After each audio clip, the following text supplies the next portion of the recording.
Bonjour à tous, c'est Léo, j'espère que vous allez bien. Aujourd'hui, on va répondre à une question de Valentin sur le groupe. Mais d'abord, si vous n'êtes pas inscrit sur ce groupe, vous pouvez le faire sur le premier lien qui apparaîtra dans la description. Faites-le à la fin de la vidéo, après avoir mis un j'aime et vous être abonné. Alors, Valentin nous demande quels sont tes conseils pour la partie rédaction d'une publicité Facebook. Est-ce qu'il faut être très direct avec un message de vendeur ou un message soft, avec ou sans emoji? Merci à toi. Alors, pour vous répondre à cette question, je vais me baser sur un livre que je suis en train de lire actuellement, qui s'appelle Breakthrough Advertising de Eugene Schwartz, qui parle tout simplement de copywriting. C'est un livre qui est assez difficile à trouver, qui se trouve entre 100 et 400 euros à peu près sur Internet, mais c'est un petit peu la bible du copywriting, malgré le fait qu'à l'époque, c'était un livre tout simplement pour la publicité écrite, puisque les publicités vidéo ou les publicités avec des images n'existaient pas forcément. Donc la première chose que l'on doit faire lorsqu'on écrit un message publicitaire, c'est comprendre qui est notre audience, quel est notre avatar client. Là, dans le cas du message de Valentin, quels mots est-ce que nos clients utilisent? On peut utiliser ce qu'on appelle le mimétisme, c'est-à-dire de s'inspirer de phrases utilisées par nos prospects pour écrire nos publicités. Quel ton est-ce qu'ils utilisent? Est-ce que c'est un ton plutôt familier? Est-ce que c'est un ton plutôt recherché?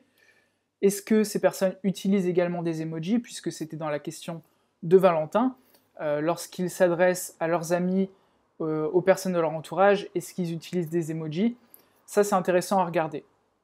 Alors, les emojis, il y a quelque chose d'autre qui est intéressant, c'est ce qu'on appelle le pattern interrupt, c'est-à-dire que lorsque vous descendez dans votre fil d'actualité, les emojis peuvent ressortir plus que du texte simple et du coup mettre en avant votre phrase.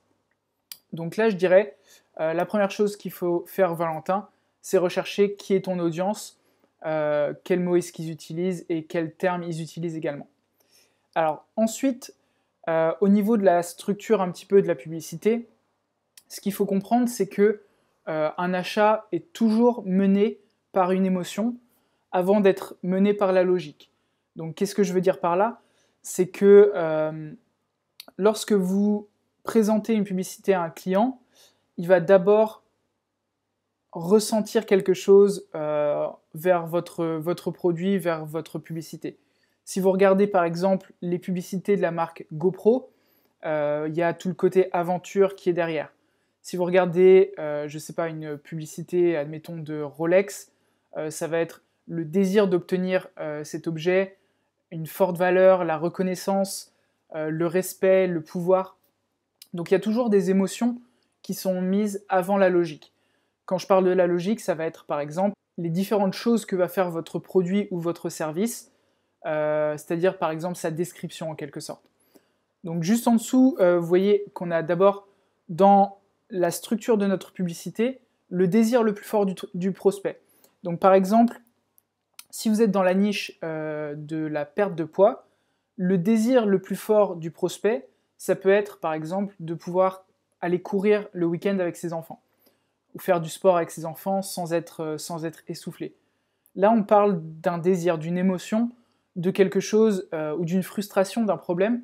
Il y a toujours l'émotion qui est derrière. Ensuite, la deuxième chose que l'on va faire dans notre publicité, c'est renforcer ce désir et présenter notre produit. Donc, pour renforcer le désir, ça va être, par exemple, vous pouvez utiliser une phrase comme « Ne soyez plus essoufflé quand vous jouez avec vos enfants, utilisez tel produit ». Donc voilà, tout simplement. Et ensuite, décrire les performances du produit qui répondent au désir. Notre produit, un tel, avec sa technologie, telle chose, vous permet de faire telle chose. Donc ça, c'est la partie description. Donc on a les trois parties de la publicité. La plupart du temps, moi, j'utilise une question en premier, donc pour ce qui est du désir. Et ensuite, je présente le produit et enfin les performances. Ou la description, ça dépend comment vous le voyez. C'est un peu la même chose que ce que vous allez faire au niveau de vos descriptions produits sur votre site. Alors, ensuite, il y a les différents stages de connaissance de votre produit qui entrent en lieu de compte. Ça, c'est encore une fois dans le livre d'Eugene Schwartz. Est-ce que votre client ou votre prospect connaît déjà le produit? C'est-à-dire, est-ce qu'il a déjà vu des pubs pour des produits similaires aux vôtres? Est-ce qu'il est habitué à ce produit? Si vous vendez par exemple des machines à laver, votre client il connaît déjà le produit. Il sait ce que ça fait une machine à laver. Maintenant, ce qui lui importe, c'est ce qui va différencier votre machine à laver des autres. Alors là, ça peut être le prix, ça peut être la qualité du lavage, etc., etc. Le deuxième stage, ça va être que votre client connaît le produit, mais ne sait pas qu'il en veut. Alors là, c'est un petit peu plus compliqué à expliquer. Admettons par exemple qu'on parle du Bitcoin. Votre client, il en a déjà entendu parler, mais il ne sait pas à quoi ça va lui servir. Donc il va falloir renforcer la partie performance, on va dire, du produit pour qu'il en veuille. Ensuite, il y a le fait qu'il ne connaisse pas le produit. À ce moment-là, il va falloir lui présenter le produit, donc quels sont les désirs auxquels ce produit répond, etc.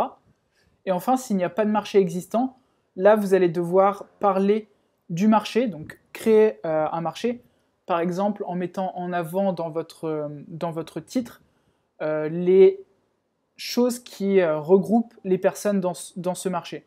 Donc par exemple, si votre produit c'est une pilule amincissante, il n'y a pas forcément encore un marché pour ce type de produit. Du coup, il va falloir que vous créiez le marché en disant, voilà, vous voulez perdre du poids, mais vous ne voulez pas vous embêter à aller à la salle. Donc là, on établit le marché. C'est le type de personnes qui vont plutôt prendre cette pilule. Et du coup, vous mettez ça en avant en premier. Une chose intéressante que moi je trouve vraiment bien avec Facebook, c'est que on va pouvoir créer différents stages aussi au niveau de notre publicité. Par exemple, votre première publicité, la première chose quand vous allez présenter votre produit ou votre service, vous allez pouvoir parler plutôt du marché. Après, au niveau du retargeting, vous allez pouvoir aller plus loin, comme si le client montait dans les différents stages. Si au fur et à mesure, il connaît votre produit, il sait qu'il fait partie du marché, il a le désir, et au fur et à mesure, il va savoir qui il en veut, et ensuite il connaît le produit, et vous pouvez lui présenter d'autres choses. Donc c'est un petit peu ça. Et encore une chose, moi ce que j'aime bien faire, c'est au niveau de la publicité, de présenter donc d'abord le produit de manière assez simple. Donc on va avoir une ou deux pubs pour parler du produit avec un retargeting, et un second retargeting où on a le produit en utilisation, avec un retour client par exemple. Alors dernière chose, pour vous montrer un petit peu la structure d'un texte de pub, je vais vous montrer moi les publicités de Sam Ovens parce que je les apprécie particulièrement. Notamment maintenant qu'on peut voir toutes les publicités des personnes. Je vous rappelle, vous allez sur la page d'une personne, vous avez info et publicité à gauche, et vous allez pouvoir voir toutes les publicités qu'ils ont en cours. Donc la première ici, c'est comment mettre vos parents à la retraite à l'âge de 28 ans. Donc là, on est sur une question qui donne envie de lire la suite. C'est d'ailleurs une chose dont je n'ai pas parlé encore, et dont Eugène Schwartz parle aussi dans son livre. Le but d'un texte de publicité, c'est que chaque phrase emmène le prospect à lire la suivante. Donc là, ici, on a la phrase d'accroche. Comment mettre vos parents à la retraite à l'âge de 28 ans, ça donne envie de savoir quelle est la solution et d'aller lire la suite. Et après, on a ici l'histoire du père de Sam Ovens, et on mène à la fin à la solution qui est son training. Donc ça, c'est un des exemples. Ici, on a un autre exemple. Pourquoi est-ce que je travaille alors que je n'en ai pas besoin? Vous voyez, c'est une question un petit peu intrigante, on a envie d'aller plus loin dans la lecture. Et ce que j'aime aussi dans les publicités de Sam Ovens, comme vous pouvez le voir, c'est que c'est du véritable copywriting. Tout est écrit, elles sont très longues, et c'est quelque chose que j'aime particulièrement. Au niveau de la taille de vos publicités, moi j'aime bien les deux.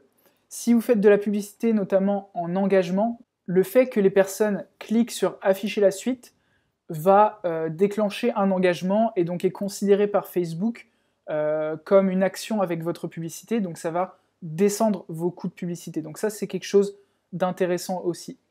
Donc voilà pour cette vidéo, j'espère que vous avez appris des choses. Moi, je suis encore qu'à la moitié du livre d'Eugène Schwartz, donc voilà, quand j'aurai plus d'informations, je pourrai faire une vidéo un petit peu plus complète sur le sujet. Allez, si vous avez des questions, n'hésitez pas à les poser dans les commentaires et je vous dis à la prochaine.